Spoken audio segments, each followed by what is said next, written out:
Today, I want to talk about a topic that is needed if you're running your own business, as a small business, big business, and really everyone can benefit from it. And a lot of companies overlook the importance of having this marketing tool in place. And I'm talking about email marketing.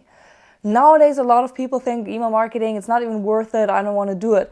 But I want to tell you a step-by-step guide that consists out of 3 different parts. And I'm going to break down those 3 different parts into really easily digestible pieces so you can follow along. It's going to be 3 videos that you can either listen to my podcast, you can watch on my YouTube channel. And I'm going to tell you how to set it up, the importance, why you need it. So let's not talk about, let's dive right in. Especially nowadays, we're living in a fast-paced world of digital marketing where every click and every conversion just holds so much power. And because of that, your first impression that you are having with a client, with a potential client, is just super important. And if you're really serious about building a brand and building brand recognition and really building a loyal community, then crafting an amazing email welcome sequence is just essential. And that should really be your first part if you're thinking about email marketing. And as I mentioned before, I'm going to walk you through how to set it up, how to really plan a welcome email sequence, what's important, especially if this is your first time setting up any type of email marketing. And then I will also throw in a few points where you should look out in terms of optimization so your email marketing campaign perform better. And step number 1 is really to ask yourself, why do I even need email marketing in my business? And when you never conducted email marketing in your business, you never tried it as a marketing avenue, then setting up an email sequence is your first step. And why an email sequence? Because you want to build a foundation with your subscribers. You want to introduce your business, you want to introduce your services, you want to introduce yourself and really build this long-lasting relationship with them.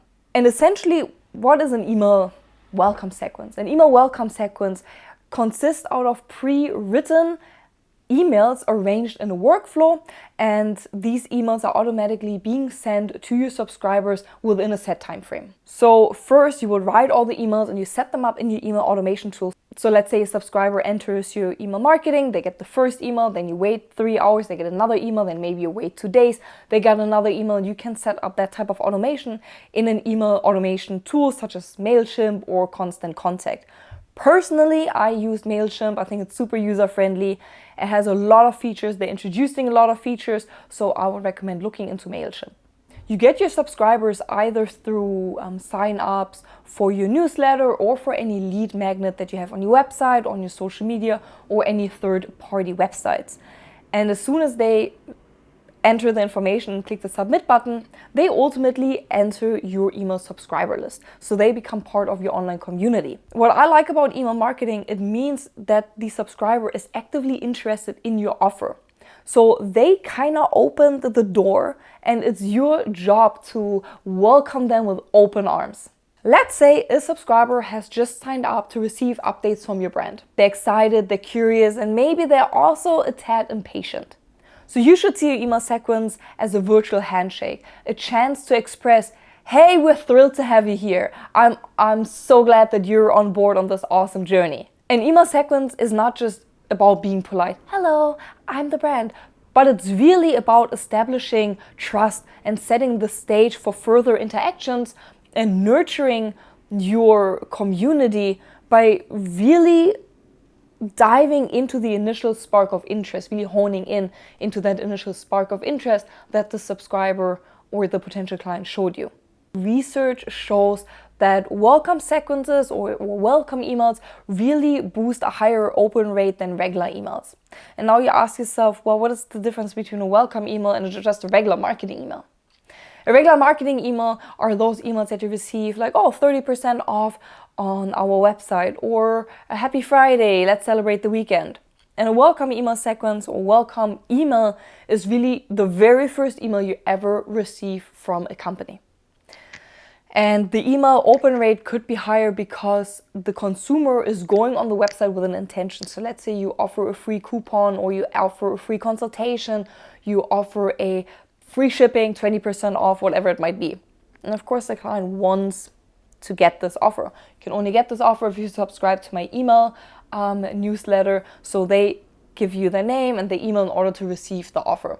That's the reason why welcome emails tend to have a higher opening rate, because the client is expecting something from the email.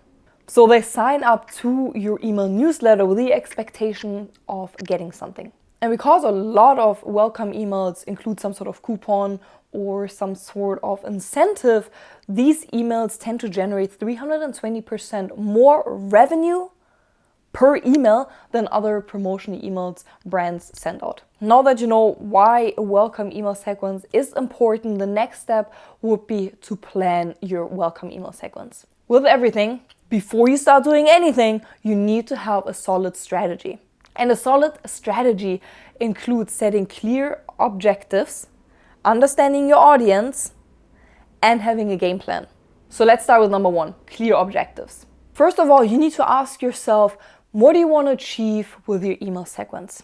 That is the foundation before you start writing your emails.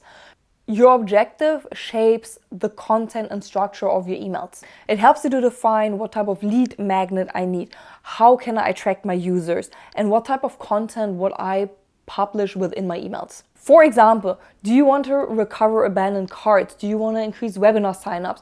Or do you want to entice people to use a coupon code for your website?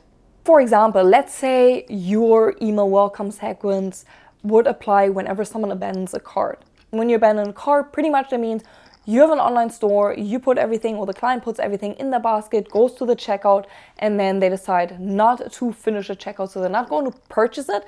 They put in all the information, but before they click the buy now button, they say, you know what, I don't want it, like X out, goodbye. You have the email and you know the items in their shopping cart. So due to the fact that you have the email, you can start an abandoned email cart. And I would personally wait a little bit, don't send it right away. Send it after a few hours, after like maybe 6 hours, all the way to 24 hours, so wait an entire day. And then start your email by saying, did you forget something? And you can link all the items that they purchased in that welcome email, in the first email you're sending them. And to incentivize them, if you really want to finish the deal, if you want to close the sale, you can also throw in a coupon code or free shipping. It really depends what was the hesitation from the client. Was it the price? Was it the shipping? If you're throwing in incentives, you might be able to close the sale. But you should really understand and ask yourself, what is the objective? Why am I even creating this email sequence? And that goes for your welcome sequence, that goes for any other email sequences that you ever set up for your business. You always want to ask yourself the question, why am I even doing this? In crafting your strategies, understanding your audience. And of course, you hear this every time when we talk about a marketing strategy. Know your audience, know your audience, know your audience. Yes, we all heard it 1,000 times, but yes, it is really that important. You have to understand your audience. But when we talk about understanding your audience, don't confuse that with targeting, because those are very two different things. In today's digital world, you really want to make sure that you understand your customers' pain points and you're offering a solution and not just hardcore selling. And really that goes with everything that you do online nowadays. It's not just, here's a sale, get my product, but it's more like, I understand what your issues are, like I understand your pain points, I've been in your position, and this is my solution for you. So remember, in marketing, it's all about positioning yourself as the hero, as someone who saves the consumers from the pain points and offering a solution. And the exact same thing you want to do is when you define your audience. So you want to know, what are they struggling with? How can I help? So this way you can also tailor your content in your emails to really speak to those pain points, to make them more personable, so your audience will open them, will engage with your emails, and then eventually take action, whatever you want them to take, whether it's a sign up, whether it's a purchase. And I just mentioned targeting your audience. So again, understanding your audience and targeting your audience are two different things.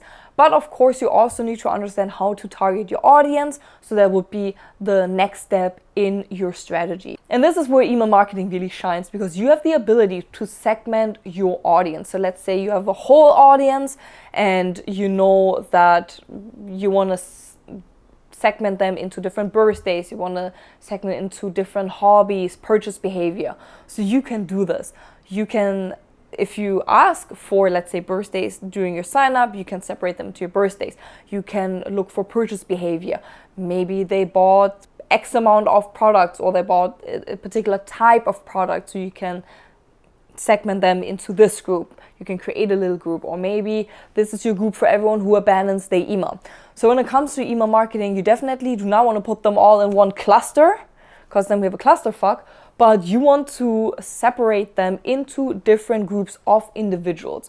And you can come up with those segments yourself. As I mentioned before, birthdays, purchase behavior, abandoned carts, hobbies, maybe people showed up for your first webinar but not your second webinar. So you can do a lot of email segmentation, which really helps you to reach your customer even more, to make your emails even more personable so they open your emails. When you also think about email segmentation, a new customer should receive different emails than long-time subscribers. You do not want to send out the same content because it doesn't really feel authentic. If I'm following you for 3 years and I'm subscribed for 3 years, I do not want a, hello, it's me, Nina, let me tell you a bit about myself.